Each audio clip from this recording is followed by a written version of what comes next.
All right, good afternoon. The Cuyahoga County Committee of the Whole meeting for Tuesday, March the 10th. Clerk, would you please call the roll? Calling the roll, Mr. Greenspan? Here. Mr. Miller? Here. Mr. Germana? Mr. Germana is absent today. Mr. Gallagher? Here. Mr. Schron? Here. Ms. Conwell? Here. Mr. Jones? Mr. Jones is absent at the moment. Ms. Brown? Ms. Brown is absent today. Mr. Hairston? Here. Ms. Simon? Ms. Simon is absent at the moment. Council President Brady? Here. There is a quorum. Thank you. Is there any public comment related to the agenda? There is not, Mr. President. Thank you. The next item is the confirmation hearing. This will be the, I guess, third confirmation hearing of the new administration. Welcome to the confirmation hearing at which council will consider the appointment of George Taylor as Director of Public Safety and Justice Services. For a little background, the Department of Public Safety and Justice Services was established by ordinance in 2011 to replace the former Department of Justice Affairs. The department was previously headed by former Director Ken Mills, who will now be serving as the Sheriff's Department's Regional Director of Corrections. The Department of Public Safety and Justice Service administrates the county's public safety grants, the Regional Enterprise Data Sharing System, and oversees the Office of Emergency Management, the Cuyahoga County Emergency Communication Systems, and the Witness Victim Service Center. It's our understanding that Mr. Taylor is currently serving in an interim capacity and will be made permanent upon council's confirmation. The nominee will be offered an opportunity to address his qualifications, motivations for seeking the position, and plans regarding the office. Council members will then be offered the opportunity to ask questions of the nominee. We shall do so in rounds, allowing each council member 2 questions per round until all questions have been answered. Once all questions have been asked, we will entertain a motion to recommend that council approve or reject the nomination at the next regular meeting. If we are not ready to act on that motion today, we will defer making the recommendation. Assuming a motion to recommend approval or rejection has been made, council will vote on that recommendation at its next regular meeting. Thank you, and let's begin. Mr. Taylor. Mr. Chair, if I may read the item into the record? Please do. Resolution number 2015-0040, a resolution confirming the county executive's appointment of George J. Taylor upon his taking the oath of office as Director of Public Safety and Justice Services and declaring the necessity that this resolution become immediately effective. All right, well, make yourself comfortable and start whenever you want. Good afternoon, Council President and members of the council. Thank you for this opportunity to speak to you today, and I'm looking forward to a productive and rewarding relationship with the council and the citizens of Cuyahoga County and learning how to use the mic. Thank you. Some of my background, my personal background being that I'm not from the area. I was born and raised in Toledo, Ohio. Went to grade school and high school there. Both my parents are deceased. And I've been married for 27 years to my wife, Lori. She's a retired school teacher and school administrator. We have 2 sons. The oldest one is Eric. He's at John Carroll University and will hopefully graduate this spring. And the youngest one's at Baldwin Wallace, and he's a sophomore and hopefully will graduate 2 years from now. They're under the 4-year plan. If they don't get out in 4 years, they're going to get stuck with a bill. So. My wife, Lori, is originally from Bedford, and our plan after I left the Toledo Police Department was to return to the Cleveland area. She wanted to return back home where her family is so she could reconnect with them. And this position will bring that to fruition, that we're back in the Cleveland area. She has an aunt that lives in Shaker Heights, which is where I've been staying for the last week or so. I have a brother-in-law in Solon and other relatives in Mayfield Heights, South Euclid, and all over the Cleveland and Cuyahoga County area. Currently, we're renting a house in Lyndhurst, Ohio, with hopes of in a year or so after we get to know the area a little bit better, finding a more permanent residence and buying a permanent home here. Some of my community involvement in the Toledo area includes I was on the parish council at my church. I also served on the parish athletic board. I coached CYO football for several years, and 2 of those years we were fortunate enough to be the champions of the CYO league that we were in. I also helped coach CYO soccer and basketball, and my sons went to the same high school I did, St. Francis in Toledo, and I was on the Brisson board there, which is a father's club that helps do service activities and helps volunteers for the school. I also attended Leadership Toledo in Toledo, which really gave me some background of the area that I wasn't aware of, and it also helped foster some volunteerism that I probably would not have been aware of had I not been in that program. I also started the Leadership Westerville program in Westerville, Ohio, which is where I was at immediately before coming here, but unfortunately when I left there, my participation in that stopped.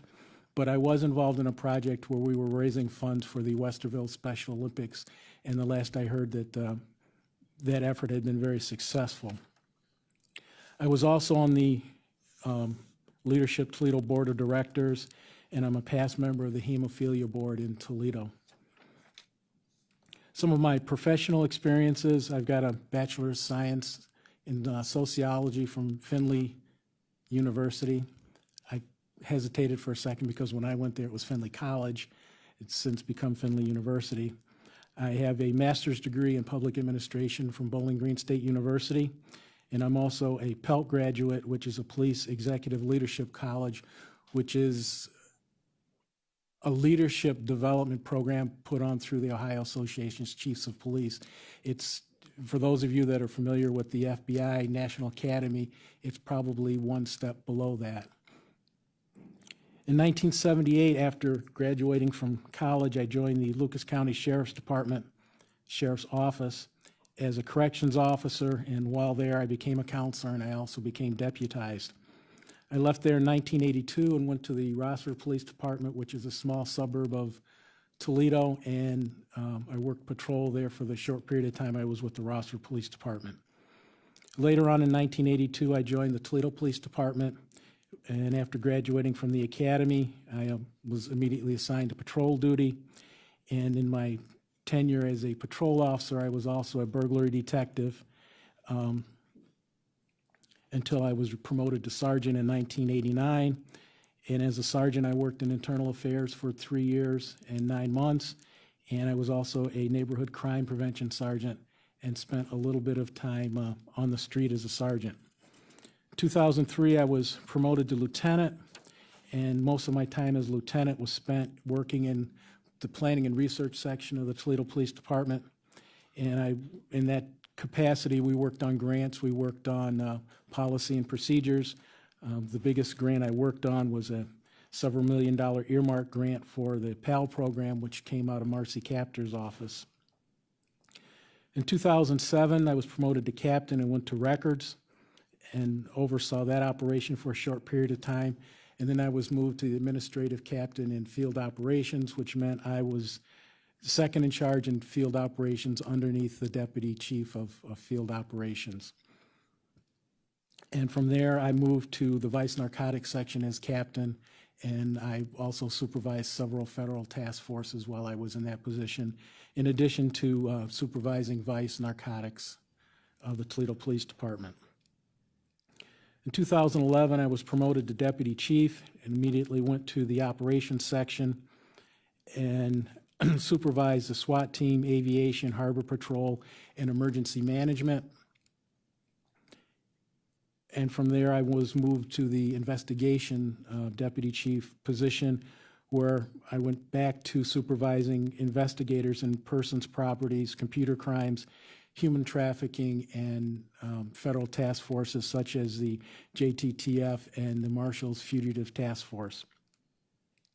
Some of the projects I was involved in while at the Toledo Police Department included implementing a wireless reporting system, which we did in conjunction with NORS, which is a regional computer system that law enforcement agencies use in Northwest Ohio. I was a member of the Lucas County Disproportionate Contact Committee. I helped set up and was a member of the Toledo-Lucas County Triad, which is a crime prevention cooperative effort between police, sheriff's office, and fire to help elderly people, prevent crimes against elderly people. I also was involved in several hazmat incidents, including a meth lab that was discovered in a car on a major street in Toledo, and several incidents with one with ricin and one with hallucinogenic mushrooms that basically closed down the safety building for a short period of time because that stuff had been brought back from wherever it was into the safety building, which entailed a response of the fire department and several different federal agencies, including bringing in investigators from Washington for the ricin incident. I was responsible for supervising security for several presidential visits in the last campaign. And as part of my job in planning and research, I successfully led a recreditation with Cotw, which is a commission on accreditation for law enforcement. And at one point, I was a member of the City of Toledo Workplace Violence Committee. I also worked with block watch groups to identify crimes and to help improve the quality of life issues in those particular areas. I've assisted with security for the Tall Ships visit to Toledo several years ago, which included working with several federal agencies, including the Coast Guard. And as a part of not only being a deputy chief, but as my community policing functions, I attended numerous community meetings and spoke to numerous groups on crime prevention and community policing. Also, as a part of that, of both of those positions, I've been interviewed a number of times by the media on investigations, things of public interest, and at one point I did a live weekly crime prevention program on the 12 o'clock news one day a week. When I became a community crime prevention sergeant, community policing had not been fully instituted in the Toledo Police Department, and part of my job was to get that instituted. And to do that, we had to work very closely with our Department of Neighborhoods and other city and county departments in a cooperative way to try to address some of the quality of life issues and the crime issues in Toledo. I also implemented the investigative response to officer-involved shootings. That was one of the last things I did before I left the department. In planning and research, I developed procedures for dispatching the police if the radio system went down totally, which unfortunately did happen after I left and the system worked, so I was more successful there than I thought at the time. I was also the crisis intervention coordinator. Crisis intervention teams are officers that are specially trained to deal with people with mental handicaps, mental issues, mental health problems, to try to de-escalate the problem. We were attempting to get the whole department trained, but because of the time, it's a 1-week course, it's 40 hours. It was very hard to get people off the street and be able to get them that training, but we were successful in getting a number of our officers trained. I also worked with the crisis intervention program in Westerville while I was there. And in Toledo, I became somewhat of a liaison with the NAMI group, which is a National Alliance on Mental Illness that helps support people that have individuals and their families with mental illness. In 2014, I went to the Westerville Police, and I was one of two assistant chiefs there. Some of the projects I worked on there was consolidation of the PSAPs, communications, records, and community services came under my realm of control. I also assisted in redoing our interview questions for hiring officers, and the whole intent behind that was so that we could get better behavioral indicators on the officers on how they deal with people, some of their attitudes and things like that, versus just plain police work. I was also a member of the Delaware and Franklin County Chiefs of Police Association. And in between all that, I was a part-time instructor at the University of Toledo and Owens Community College, And I found not only did that help take up some of my free time, it also gave me the opportunity to meet with students and young people and kind of keep me a little bit of abreast and up to date of some of the current thinking of young people and the way they do things and how things have changed. And I found that to be very enlightening and also very, very helpful in positions.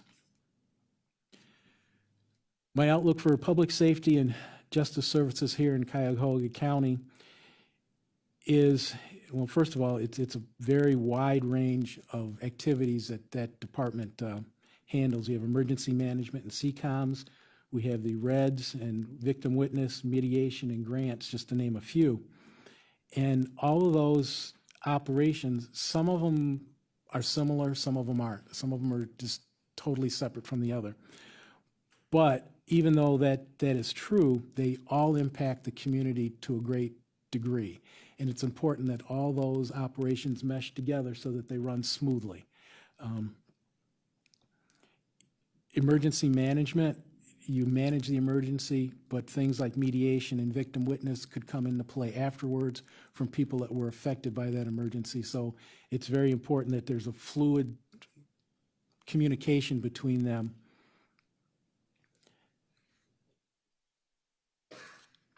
Since I've been the interim director, I've been out to Broadview Heights and met the mayor and economic director out there in conjunction to the Emergency Operations Center. I've also attended a Public Safety and Justice Affairs Committee meeting. I've been briefed on the EOC, the PSAP consolidation, the Family Justice Center, and the Crime Analysis Project, just to name a few. It's my intention to continue the collaboration between the different divisions and departments in the county and the different jurisdictions within the county. Without that collaboration, none of this is going to work. Funds aren't there like they used to be, and neither is the personnel, so we all have to work together to make sure we're not duplicating services and to make sure that the citizens are getting the best service that we can give them. And it's important that that is done internally within the county with the different departments that work together, and also that it's done externally between different jurisdictions and private entities that may have some stake into whatever it is we're working on. I'm going to work to see that the EOC is built and operational in a timely fashion, but not to sacrifice the quality of the people in the building or the quality of the building itself. It's really kind of counterproductive to hurry something along and then it doesn't work right. So I want to see that that gets up in a timely fashion and that it's done in a quality way so that it's working correctly. I want to see that the PSAP consolidation continues and that the next generation 911 gets up and going, even though that's a long-term project. The importance of crime analysis and information sharing in law enforcement and in government in general is becoming more and more important every day. I want to increase that and make sure that there is an understanding with the other jurisdictions that we all need to share information. We don't need to make it a proprietary information that only your jurisdiction needs, because problems, people, incidents, they cross jurisdiction lines. And unless we share that information, we're not going to know what's going on the other side of the street. So it's literally important that the crime sharing and information sharing continues. I want to continue the work that Director Mills started to ensure that the division meets or exceeds national standards, particularly with the EOC and the emergency management. And I want to start training and technical support to prepare for the RNC, which is coming very soon. The amount of time left to start training and preparing for that, even though it seems like it's a long ways off, is getting to be very, very short. I'd also like to see the use of interns in the division to help with larger projects and do research. And that does two things for the county and the student. It allows the student to get experience in the field and get real life hands-on experience in whatever it is that they're doing. And it also helps the county to identify future employees that would fit well into the system here. Director Mills indicated that he had started to develop leadership training within the division, and I agree that it's a very important thing. I'm going to continue the leadership development to allow managers to lead as well as to manage their areas. And through all this, I want to make sure that the customer service of the division remains at a high standard so that the citizens and other entities that would be using our services are getting the best service that they possibly can. And as I conclude, I'd like to say a word about my staff. I've been told by a number of people that the staff I have up there are very hard workers, very capable, and very willing and knowledgeable. And I found that to be very true. They've been very helpful, as has everyone in the county. And I want to continue that effort of them always doing a good job and doing the best they can. And I want to keep that endeavor moving forward. And as I said earlier, I look forward to working with the county, the executive, the county council, the executive, Frank Bova and Ed Kraus, to improve the quality of life in Cuyahoga County. And Well, thank you. You've got a very impressive background. thank you. In your work in Toledo or in Westerville, though, did you have, were you in a position that you reported at any point to legislative bodies like you would be in this position? At some points, yes, particularly in Toledo, when I was acting chief, I'd have to report to council or council members or respond to their requests or questions. And on occasion, I had to speak in front of the full council at council meeting. Thank you. Questions by the committee? Jones and then Conwell. Well, Mr. Taylor, congratulations on getting to this point. Thank you. As I listen to your background, you really have an expansive background in law enforcement. And as I was listening, you mentioned training of police officers, your involvement in the narcotics departments. As you were saying all of these things, what kept going through my head was the international issues from Ferguson and things locally here, Tamir Rice, and the Department of Justice and their report to the city of Cleveland. With your background and your experience, can you share what insights you might be able to bring to the county, and does any of that tie into the things that are going on in the city of Cleveland and this county? Do you see that you're able to bring any insight to any of these issues and to your department? Yes, I think I do have some insight. Basically, it is that the training of police needs to change, which means that there will be more time spent training officers, which means you need more officers. And also the way we hire officers needs to be changed. For example, when I was speaking about the interview questions, right now we're not looking for officers that can adapt to dealing with different people. The system now, more or less, is just looking for an officer that can go into a situation, take charge, take care of the situation, and leave. And that needs to change. We need officers that can go in and look at the situation, find out what the problem is, and try to address the real problem. And we need officers that can deal with different types of people, whether they're minorities, people with mental illness, people that are just highly upset, people that don't like the police. We need a more well-rounded officer, and we need to pattern our training around that. Okay. The community, I think, thinks of the city of Cleveland and their elected officials and the concerns, and they go there. They don't think about the county, but we impact the criminal justice system. We have a greater impact on the criminal justice system. So I think there are things we can do that we may not have a room full of city residents here as they may have in Cleveland, but I think there's a lot that we can accomplish in this area, even if quietly. Every little bit helps. Yes, thank you.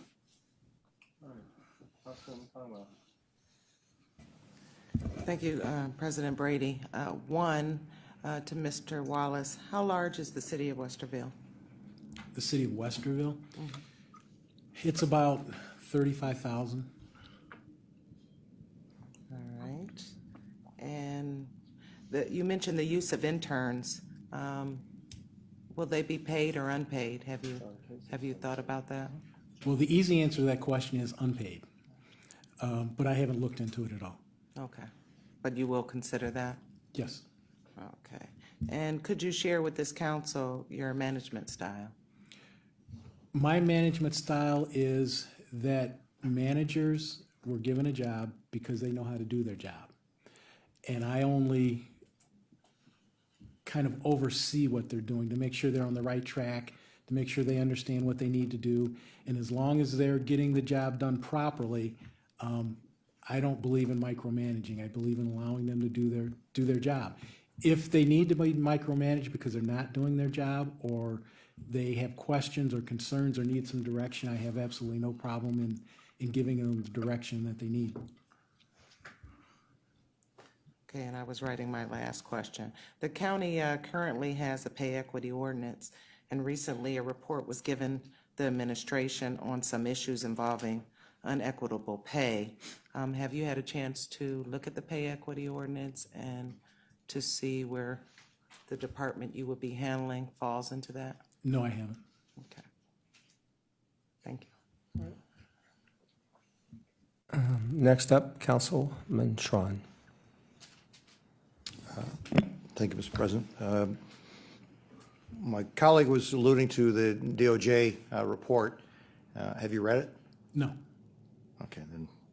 I've read bits and pieces of it. I have not read the whole report. So, and I don't want to do anything other than to comment that probably one of the most important reports for a police officer to be involved with, in this area, and knowing you were coming before this full council, probably going to be asked about that. That didn't seem like that would have been an important thing to read before you came here. In retrospect, yes. Okay, well, where are you in regards to there's three issues at least being discussed. I don't know whether 1, 2, or 3 will end up on the ballot, but on recreational drugs in regards to marijuana and what's its impact, and good, bad, or indifferent for the county. Well, my stance on that is the law is the law. If the law says it's legal, it's legal. If it's not legal, it's not legal. My personal opinion on it really has no bearing on whether the law is enforced or not. It's what the law says. Okay, but there you will be asked your personal opinion more than likely if this gets on the ballot and has to be voted on. And my personal opinion on it is that if we have such a problem with alcohol and all the events that occur because of people's excessive drinking and driving, domestic violence, assaults, problems in bars, so on and so forth, why are we going to expand the chemicals that are available legally for someone to go out and drive while impaired? Councilman Miller. Mr. Chairman, thank you. Some of my questions were along the lines of what Councilman Jones and Councilman Tron asked about, and I agree as to how important that entire area is. But I would also ask what your thoughts are regarding the jail consolidation work that we're currently moving toward. We've already taken over the Euclid jail, and we're in the process of taking over the Cleveland jail here at the Justice Center, and I'm just wondering your thoughts about that process and where you see it heading. The process will head to eventually being all consolidated into 1 or 2 facilities, or maybe even 3, for pretrial and sentenced prisoners to be taken. some of the things that need to be addressed, and I'm sure that they will be, one of the biggest problems in jails now is that we have a population of mentally ill people that there is nowhere to put them except jail. So it's going to take a cooperative effort between the corrections and mental health agencies to make sure that those people are given the necessary treatment and medication they need so that they don't go out and reoffend again.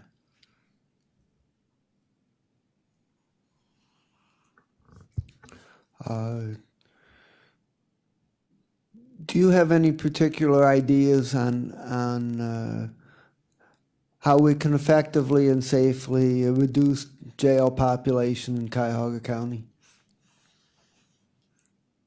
Well, one way you can do it is by citing people into court versus booking them into jail, which can become a problem in itself because then people don't show up in court and now they have a warrant and then they go to jail, or it just becomes a big revolving door. So if you're going to cite people into court versus arresting them and taking them to court, you need to put something in place to ensure that they show up in the court. For example, the bracelets that people wear, so that you can tell where they're at and kind of control their movements somewhat, could be used to ensure that they show up for court like they're supposed to. Okay, thank you. Councilman Greenspan. Thank you, Mr. President.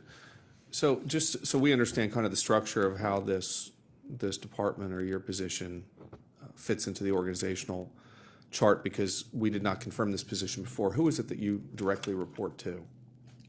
I will directly report to Frank Bova. Okay, and then who reports to you? The managers in public safety, which would be the victim witness, CCOMs, REDS, mediation, the grants, and the budget people, So, and the EOC. so Ken Mills in his new role, he will not report to you? No. Okay. That was helpful, thank you. Under the duties and powers, duties and qualifications that we were submitted, I believe in looking at these, some of these you explained, obviously, some of your background and how it fits into these responsibilities such as administration. You touched on your ability to, and your experience in grants and receiving grants, if I remember correctly.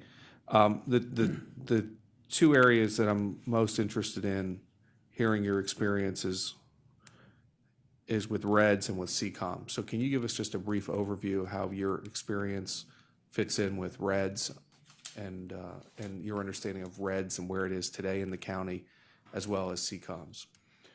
As far as REDS goes, I work closely with Norris, which is somewhat comparable to REDS. It's more comparable to the county IT section, but they did handle the leads and the law enforcement type of information.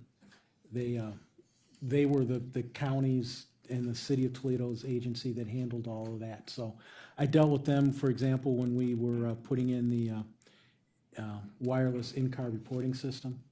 That all went through Norris, and I had a lot to do with setting that up and dealing with them. When you say a lot to do with, can you just elaborate on what a lot to do with is defined? Spent a lot of time in meetings, ironing out exactly what the reports would say, what they could do, the information that could be gleaned from those reports, what would be in drop-down boxes on the reports so that the officers would be consistent on what was going on, going into the box. Also dealt with their technicians on what we could and could not do because of the limitations or capabilities of the system. So as far as REDS and taking the data from REDS and compiling it into some form of useful information, how was that then further implemented in the field? Were you involved in any way with that data being used out in the communities in which REDS served? I was as an end user, but if someone said, can we do so-and-so or such and such, or they needed some type of information that was not available on the screen at the time, I would deal with Norris or have someone deal with Norris and get it put in there if it was possible so that they could access that information. So it was more from an administrative perspective, not from an operational perspective. Correct. Okay. In this role, you'd have responsibility for both, though, administrative and operational. Yes. As far as CCOMs, and obviously you visited the new facility that's being built, and you understand the challenges that our county faces, although not unlike Hamilton County insofar as the number of number of PSAPs. We have a few more, but Hamilton's not far behind us. What's your experience as it relates to picking up CCOMs from where it is today in its development and construction phase through to an operational phase? Most of my experience with communications basically came from Westerville. Even though it's on somewhat of a smaller scale, they still had to consolidate PSAPs in Franklin County and Delaware County. And fortunately for me, my communication manager was very, very knowledgeable in that area, and she was able to bring me somewhat up to speed on what needed to be done and where the whole process was at the state level and at least at the local level in Franklin and Delaware County. So CCOMs would be under you. I assume Brandy Carney as the manager there would be reporting to you. But you don't necessarily have a significant amount of experience in managing a CCOMs environment. Not a significant amount, no. Nor with REDS. From a field operational perspective, your experience has primarily been administrative. It seems more IT interfacing than operations. Yeah, my experience with that is either telling people or asking people to change it, or what do we want to get out of it, not the actual technical part of programming or anything like that. Okay, if I can, you tell me. I've got a couple more, but I'll defer. Sure. Back to Jack. Thank you, Mr. President. Your background is very extensive. I appreciate you going through it. We have 59 communities and 1.3 million people here in the county. What is the closest size organization that you've actually led to that 1.3 and 59 community base that we have here in the county? That would be when I was with Toledo Police as a deputy chief. And what would be the size of that? The city of Toledo, I believe now, is around 250,000. The police department is probably currently around 500 total officers.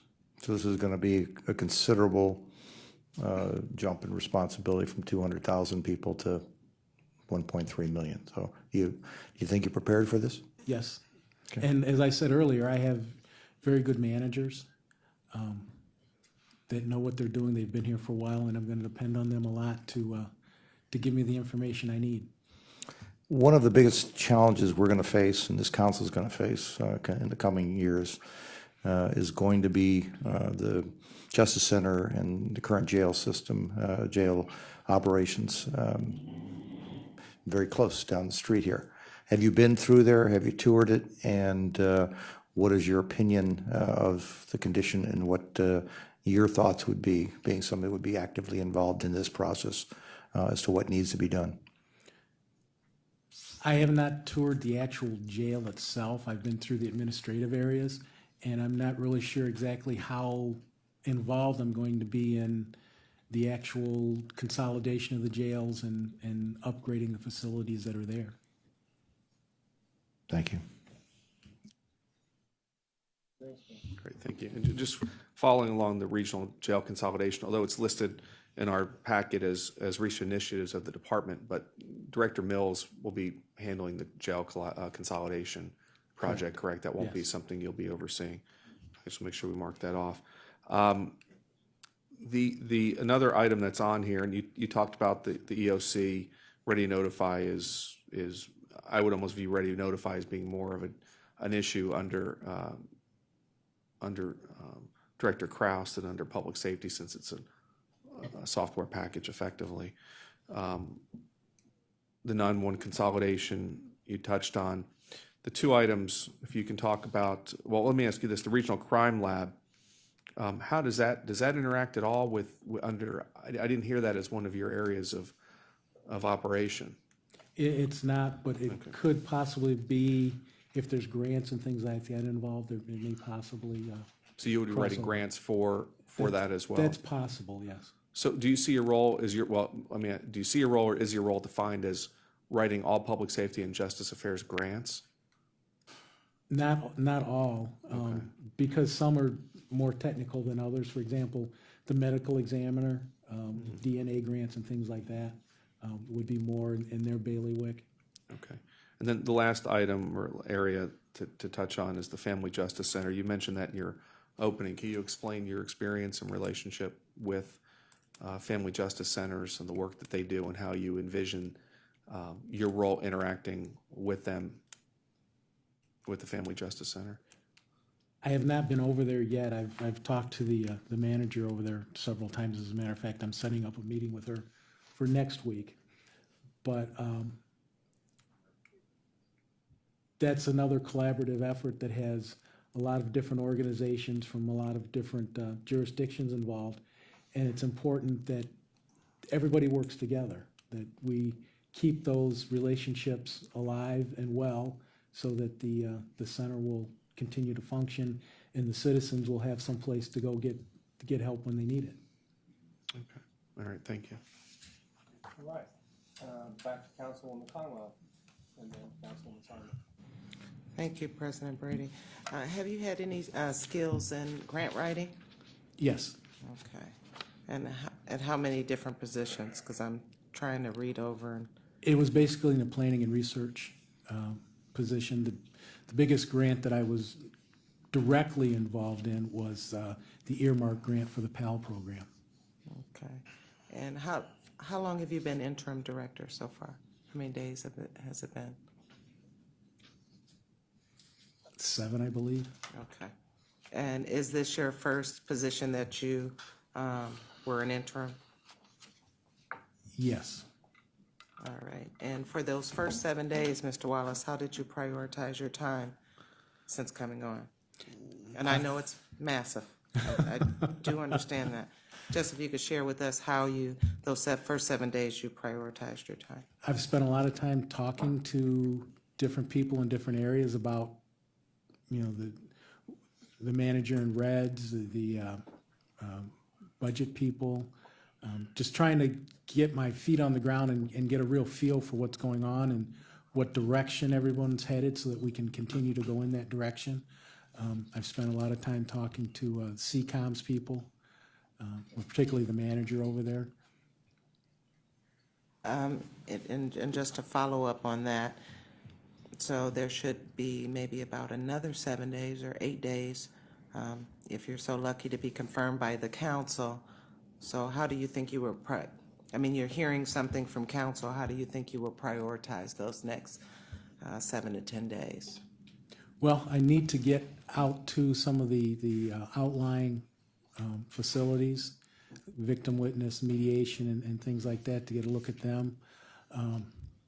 Need to delve a little bit deeper into some of the areas that I've already looked at and get a little better understanding of exactly how it functions.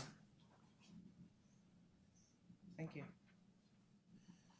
Councilwoman Simon. Thank you, Mr. President. Congratulations on your nomination, and welcome to our process. I don't expect you to have a specific answer, just as much as you've been on the job for 7 days.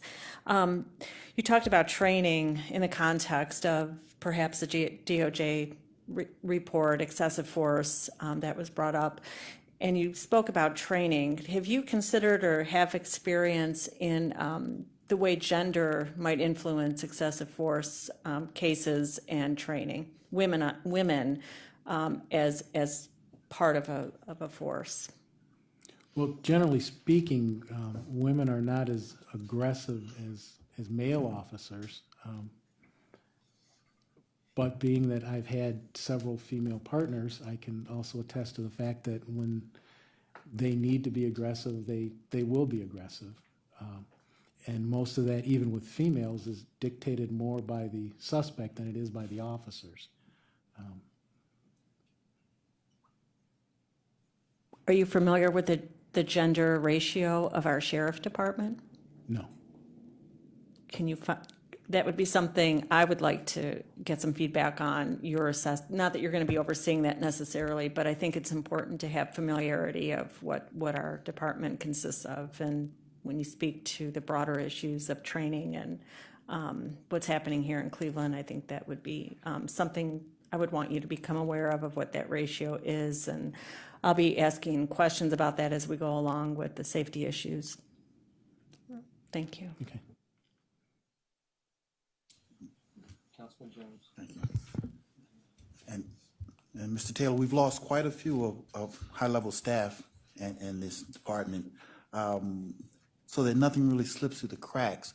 Have you made any plans or any efforts at this moment to try to shore things, to prevent anything from slipping through the cracks, so to speak? My generic answer is I'm doing the best I can. And hopefully, if anything does slip through the cracks, it's only minor.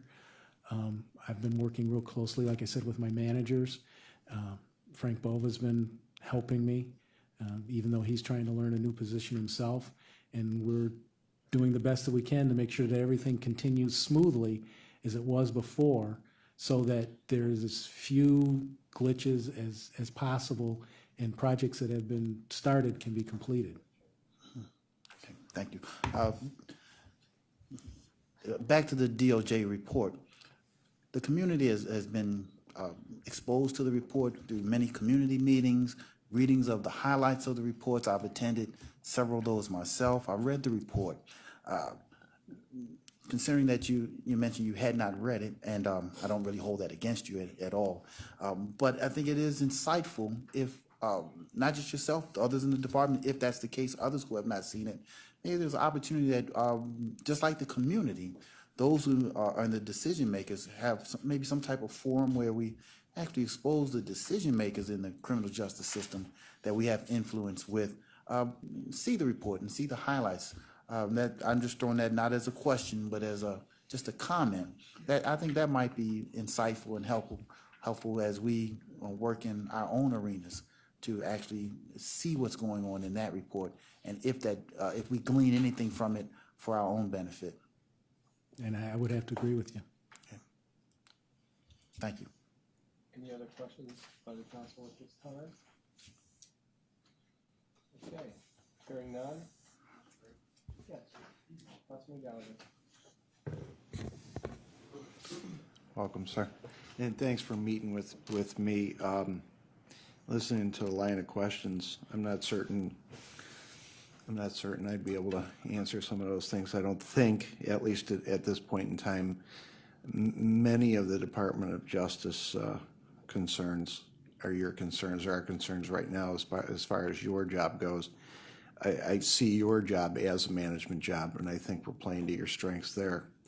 I did tell you that you have a good group, that I think the committee that I chair has been very aggressive and trying to move the county along, and took you through our thoughts as we're moving forward. We're moving into a very interesting period of time where we've had about 4 years to get used to our jobs here. When we were first elected, none of us were prepared for what this was, and we somehow got through it. But I think some of the movements are going to be quirky, have been quirky. We're going to have to get used to them, and as you move forward with Sheriff Bova and new Sheriff Pinckney and Ms. Carney, Mr. Mills, I'm confident you'll get the team together. This council has pretty much been a team moving forward, and we've been, I think, very successful. So I'm hoping as we move into the EOC, which is probably going to be the number one big thing other than the PSAP movements that we're dealing with, I think your position on moving the EOC forward and getting it done on time and within budget is going to be very important. And I look forward to working with you on that. With the RNC being thrown into our laps, We're very happy for that, but I think it puts a stress on the sheriff's department and all of our facilities and our personnel.